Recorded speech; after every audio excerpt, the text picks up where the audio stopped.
Dada la crisis que tenemos actualmente en Venezuela, tenemos con nosotros a Fabiola Sabarce, quien fue embajadora del gobierno interino de Guaidó y nos puede hacer un análisis de cómo está viendo ella el panorama político en este momento en Venezuela, dadas los resultados que no se han reconocido, en los que María Corina Machado, líder de la oposición, señala que con 75% aproximadamente de las actas con las que cuentan estaría dándose como ganador a Edmundo González. Muchísimas gracias, Fabiola, por acompañarnos hoy en el diario La Prensa. Muchísimas gracias por la invitación, muchísimas gracias a los medios que se hacen eco y caja de resonancia de la censura comunicacional que tenemos dentro de Venezuela.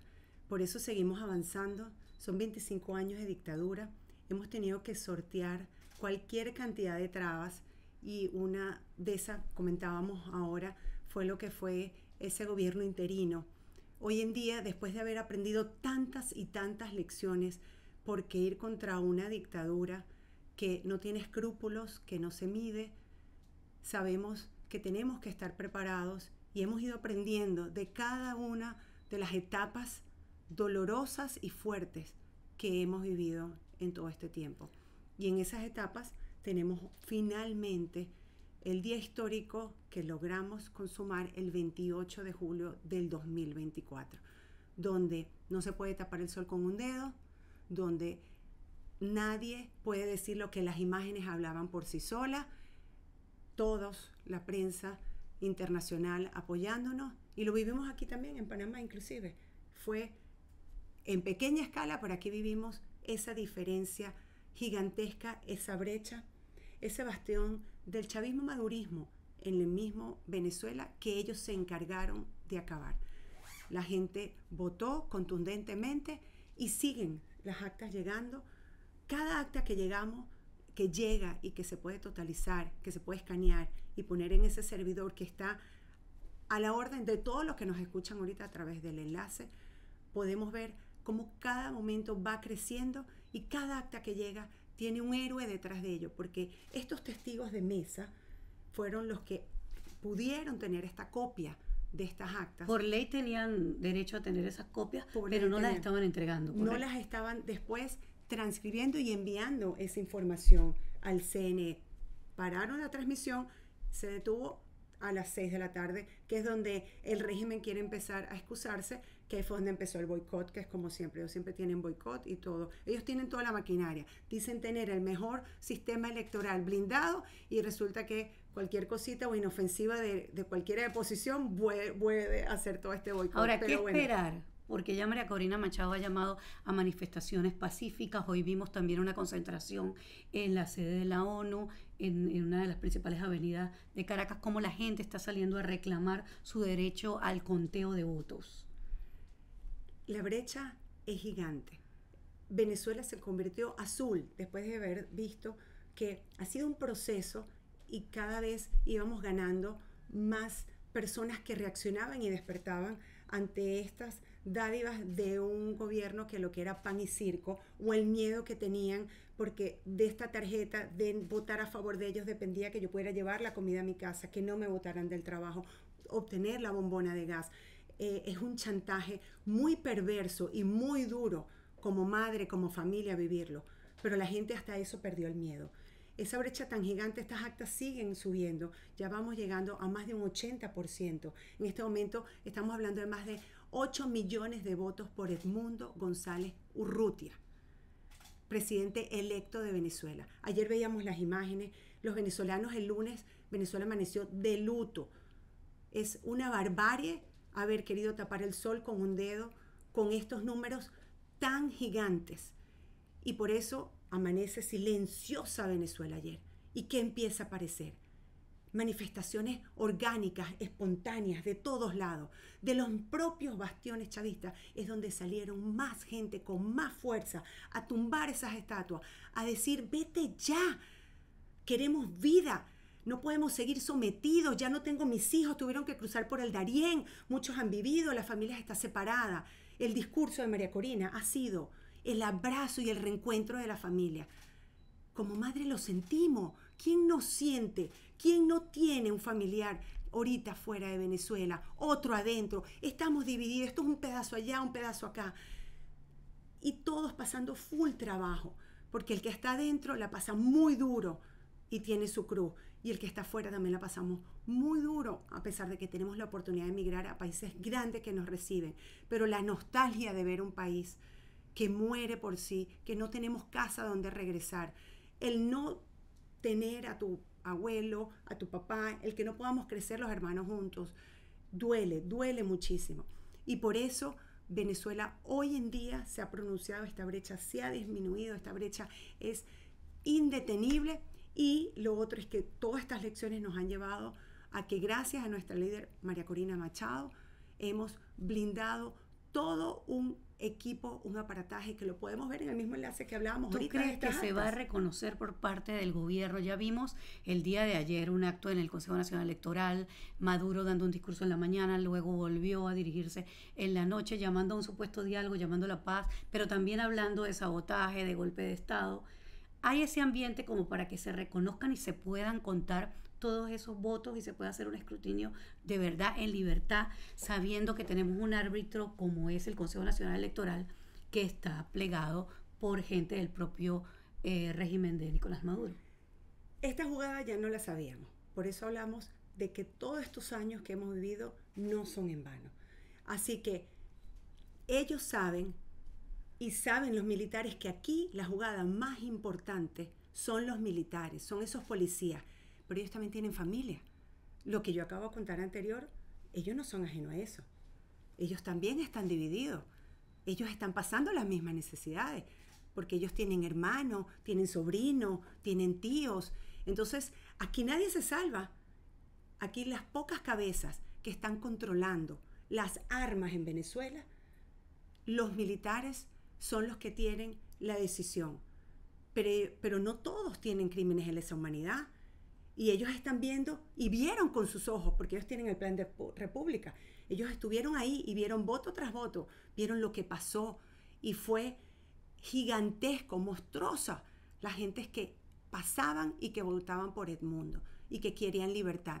Y ellos se ven identificados ahí y ellos lo saben. Así que seguimos bajo las pautas y toda la dirección que nos va dando nuestro presidente electo, Edmundo González Urrutia, que el mundo lo reconoce y cada vez se suma más gente, más países, y estamos esperando los últimos pronunciamientos. Y la comunidad internacional, esto lo vivimos, tuvimos la coalición internacional más grande después de la Segunda Guerra Mundial, cuando el gobierno interino. Necesitamos que accionen, que las sanciones, que el grifo financiero que mantiene a este régimen se le cierre lo más pronto posible. Así que actuemos, comunidad internacional. Son vidas que por minutos se vuelven a perder en Venezuela. Son angustias que tenemos todos los venezolanos. Y yo sé que internacionalmente, porque yo aquí en Panamá y a nivel internacional no dejamos de ver la solidaridad. Ahora, ¿cómo evitar el desgaste? La gente ahorita está en la calle, está eufórica, tienen fe, más no tengo fe de que va a haber un cambio, de que se vaya a realizar ese conteo. Pero el madurismo, el chavismo, sabe jugar bien las cartas del desgaste, de esperar pacientemente que la gente se canse y de apretar un poco también el grifo y presionar y coaccionar por allí y empezar a meter también presos a las personas, a amenazar. Y ya América Latina está alertando sobre una migración masiva cuando la gente se dé cuenta que no van a aceptar el resultado. ¿Qué escenarios está planteando Fabiola y qué ve en el horizonte? Voy a empezar por lo último que dijiste, que es esta migración masiva. El continente no soporta más una migración adicional de los venezolanos. Por eso es que todo el pronunciamiento internacional tiene que venir con acciones y pronto, porque esa es la gran amenaza, no solamente para nosotros los venezolanos, sino para el continente. Así que es hora de trabajar pronto y en conjunto y con acciones que le sigan cerrando ese grifo financiero a todo lo que es este régimen de sangre que tenemos en Venezuela. Eso por un lado. Por el otro lado, ellos juegan al desgaste, pero es que ellos no tienen nada que perder. Ellos todo ya lo perdieron. Ellos tienen crímenes de lesa humanidad. Su lema es morir con las botas puestas. Pero no son todos los que tienen esos crímenes de lesa humanidad. Son muchos más los que todavía pueden salvarse ellos, salvar a su familia y quedar en la historia del lado correcto. Así que cuando este movimiento tan grande que ocurre en este momento, estas movilizaciones, ayer veíamos inclusive en las marchas de estos barrios y comunidades que bajaban y decían, yo nunca había bajado, con todo y que hemos marchado durante estos años, hoy en día hasta el último de los venezolanos decidió ya tomar su acto de votar y pronunciarse y estar firme. Ese es el camino que vamos a seguir construyendo, y la gran diferencia también la tenemos en la organización y en la unidad sólida que tenemos alrededor de nuestra líder María Corina Machado, con la alianza con nuestro presidente electo Edmundo. Ahora bien, Panamá tomó una decisión el presidente José Raúl Mulino de poner en suspenso las relaciones diplomáticas, pero vimos también otras reacciones de parte de Venezuela, que también se plegó a la suspensión de los vuelos, y efectivamente después Panamá también de manera recíproca no va a aceptar los vuelos de aeronaves con matrícula venezolana. ¿Qué pasa con el día a día del venezolano que habita en Panamá? Se habla de 100.000, de 160.000. No está muy claro todavía cuántas personas aún residen, pero es una comunidad importante que tiene necesidades de derecho a identificación, de derecho a documentos. Cuéntanos esa experiencia de cómo fue el gobierno interino de Guaidó desde el punto de vista del consulado, y qué debe esperar la comunidad venezolana que vive en Panamá ahora que la embajada venezolana ha dicho que cierra totalmente y que no va a estar abierto ni para citas, ni para documentos, ni para postilla de documentos, ni para ningún tipo de autorización. Ni en las crisis más graves, que ya Panamá tiene algunas historias bastante continuas de haber tenido que tener problemas diplomáticos y haber tenido que retirar embajadores. La última la vivimos nosotros en primera fila. En ningún momento el consulado deja de funcionar. Inclusive de la última crisis que cuando nosotros tuvimos que asumir ya en el 2019, que nos reconocen en marzo del 2019, no había embajador en el momento, y en ninguno de esos años se dejó de tener el consulado funcionando, porque son dos cosas distintas. Una cosa es las sedes consulares, son sedes operativas de tu país, en tu país, y tú eres funcionario público y tú te quedas ahí atendiendo a tus conciudadanos afuera, a servidor público. Esos son los consulados, y eso siempre funcionó. Inclusive a nosotros nos nombran embajadoras en marzo del 2019 y el consulado siempre estuvo en manos del régimen. La embajada es una cosa y son las relaciones diplomáticas, políticas, y otra es la operatividad del ciudadano de a pie. Entonces, no se identifiquen, no confundan las cosas. Hay que servir al venezolano, porque para eso son funcionarios públicos. Y la política y la diplomacia, esos son las embajadas. Pero estamos viendo entonces de esta manera arbitraria se cierran todos esos trámites que tiene que hacer el venezolano en Panamá. ¿Qué debería en solidaridad hacer el gobierno panameño, dado que recuerdo que hubo un decreto en el que se aceptaron algunos documentos vencidos para trámites como las escuelas, los registros de los niños, trámites en seguro social, trámites en migración, en Mitradel?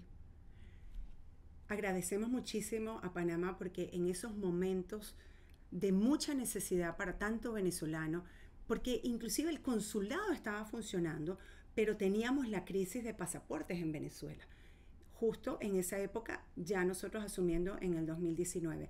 Y Panamá nuevamente apoya con un decreto donde validaba los pasaportes vencidos en territorio panameño.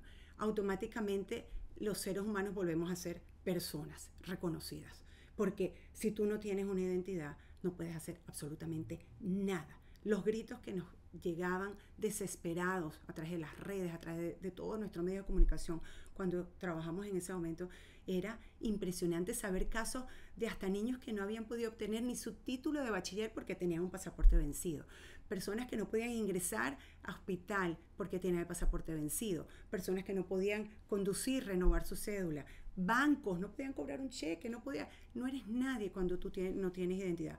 Entonces, estas son las cosas que podemos seguir avanzando, que podemos ver que ya existen estos precedentes y poder construir algunas alternativas provisionales mientras superamos finalmente esta crisis en Venezuela.